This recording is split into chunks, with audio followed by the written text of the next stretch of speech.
নমস্কার বন্ধুরা, রসবসে বাঙালিতে আপনাদের স্বাগত। আমি আজ বানিয়েছি নারকেল দই দিয়ে দই ইলিশ ভাপা।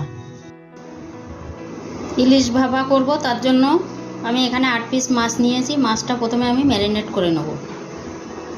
দেব স্বাদ মতো নুন, পরিমাণ মতো হলুদ গুঁড়ো, দেব একটু কাশ্মীরি রেড চিলি পাউডার। এবার দেব কাঁচা সর্ষের তেল,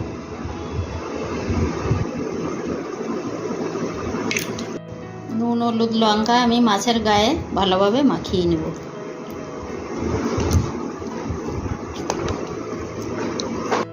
মাছটা ম্যারিনেট করা হয়ে গেছে। বন্ধুরা, আমি গাছ থেকে কটা পাকা লঙ্কা নেব ইলিশ ভাপা করব বলে। সব লঙ্কাগুলো পেকে গেছে, তোলা হচ্ছে না বলে।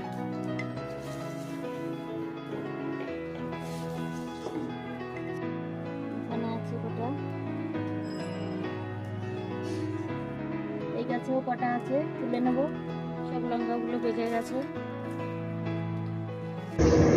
আমি এখানে প্রথমে নিচ্ছি কালো সর্ষে 2 চামচ, সাদা সর্ষে 2 চামচ,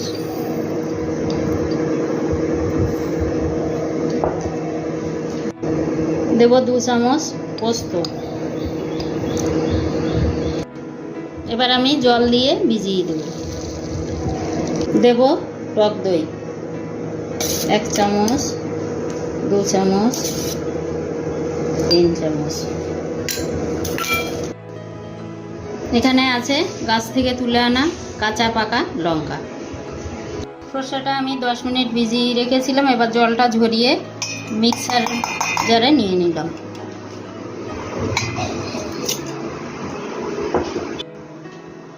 মিক্সার জারে এবার দেব লঙ্কা, দেব নুন, দেব নারকেল কোড়া 1 চামচ, আরও 1 চামচ দিয়ে দিলাম। ফেটিয়ে রাখা টক দইটা দিয়ে আমি একটা মিহি পেস্ট করে নেব। দেব স্বাদ মতো নুন, দেব হলুদ গুঁড়ো।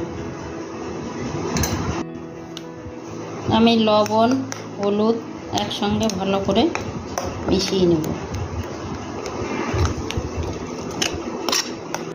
এখানে আমি একটা টিফিন বক্স নিয়েছি। টিফিন বক্সের ভিতরে আমি এই মিক্সারটা দেব।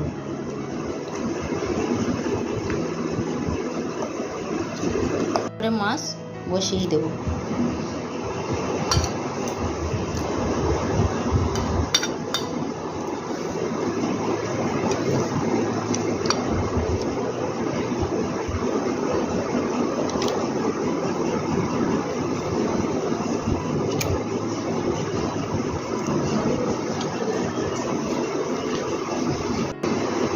এবার আমি বাকি পেস্টটা দিয়ে দেব।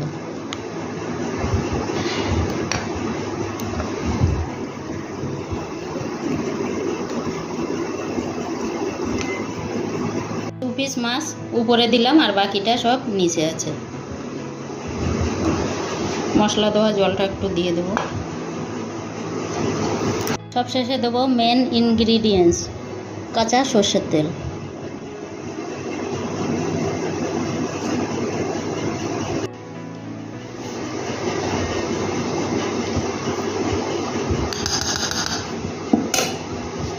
সব শেষে দেব চিড়ে রাখা কয়েকটা চেরা কাঁচা লঙ্কা।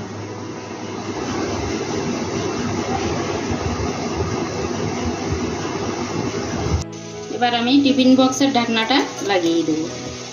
কড়াইয়ে জল বসিয়েছি, জলটা ফুটছে। এবার আমি টিফিন বক্সটা আলতোভাবে বসিয়ে দেব। এবার আমি ঢাকা দিয়ে 20 মিনিট মাছটাকে ভাপে রান্না করে নেব। 20 মিনিট হয়ে গেছে। আমি গ্যাসটা এবার অফ করে দিচ্ছি।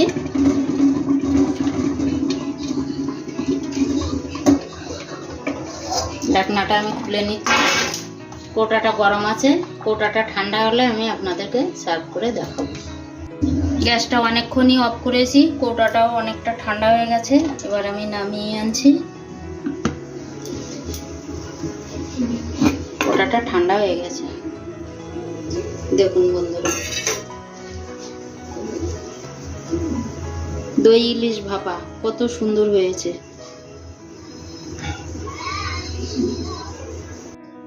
দই ইলিশ ভাপার ভিডিওটা আপনাদের যদি ভালো লেগে থাকে অবশ্যই লাইক, কমেন্ট, শেয়ার করে আমার পাশে থাকবেন। আর আমার চ্যানেলের নতুন বন্ধু হলে একটা সাবস্ক্রাইব করার অনুরোধ রইল। আর পুরাতন বন্ধুদের অসংখ্য ধন্যবাদ।